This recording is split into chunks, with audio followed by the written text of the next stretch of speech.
काल रात्री सभागृह 11 पर्यंत 1-1:30 वाजतापर्यंत चालला. 1 वाजून 1 15 वाजून 1:30 मिनिटांपर्यंत चाललं. हा अध्यक्ष महोदय, काल आमदारांना कॅन्टीन बंद होती. कॅन्टीनमध्ये काही खायला मिळालं नाही. आज अशी परिस्थिती आहे, मंत्रालयामध्ये कॅन्टीन सुद्धा बंद झाली. महाराष्ट्रातील हॉटेल्स बंद आहेत. महिला भगिनीमध्ये या गॅस तुटवड्यामुळे प्रचंड अस्वस्थता आहे आणि दर तर वाढवलेच अध्यक्ष महोदय. मुंबईतील, नागपुरातील 30% हॉटेल बंद झाली. पुढच्या 2 दिवसामध्ये पुन्हा सगळे हॉटेल बंद होणार आहे. हॉटेल बंद होऊ द्यात, पण डोमेस्टिक गॅस जो पुरवठा आहे त्यावर जो तुटवडा निर्माण झाला आहे, प्रचंड भीतीचं वातावरण झालं आहे अध्यक्ष महोदय.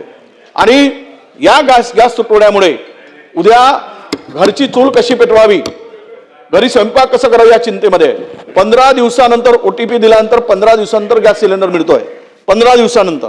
आणि अशा परिस्थितीमध्ये महाराष्ट्रामध्ये आत्ताच्या या सगळ्या परिस्थितीत त्याचा होणारा परिणाम, यावर आमची विनंती आपल्याला की सरकारने वस्तुस्थिती सांगितली पाहिजे आणि यामधून पुढे काय परिणाम होणार आहेत हे सगळ्याला माहीत आहे.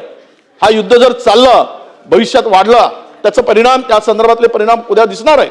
पण आपल्याला विनंती, आपल्या माध्यमातून सभागृह सुरू आहे की उद्या आंदोलन सुरू झालेत. आपल्याला माहित असेल कोल्हापूरला आंदोलन सुरू झालं, विदर्भामध्ये 1-2 ठिकाणी आज आंदोलनं झालीत. गॅसच मिळत नाहीये, सिलेंडर्स मिळत नाहीये. आणि काल तर असं झालंय की HPCचा गॅस सिलेंडरची गाडीच चोरीला गेली महाराष्ट्रात. 18 लाख रुपयाची किमतीचे सिलेंडर होते, पळून नेले. आणि मुंबईत सुद्धा पुरवठा बंद आहे. मग इतकी भयावह परिस्थिती असताना सरकारकडून निवेदन आलं पाहिजे, सरकारने निवेदन केलं पाहिजे, महाराष्ट्रातील जनतेला सांगितलं पाहिजे की आता काय परिस्थिती आहे आणि ह्या परिस्थितीतून आपण कसा मार्ग काढणार आहोत. आता आपल्याकडे उपलब्धता किती आहे, तुटवडा कसा निर्माण होणार आहे, काही वाचवायचं असेल, सेव्हिंग करायचं असेल तर त्या सुद्धा सूचना सरकारकडून मिळाव्यात आणि निवेदन व्हावं अशी आमची आपल्याकडे मागणी आहे अध्यक्ष महोदय. गॅस, पेट्रोलियम हा केंद्र सरकारच्या अखत्यारीतला विषय जरी असला तरीही राज्यातील जनतेची गैरसोय होऊ नये या संदर्भातली जबाबदारी महाराष्ट्र शासन घेत असते आणि घेईल.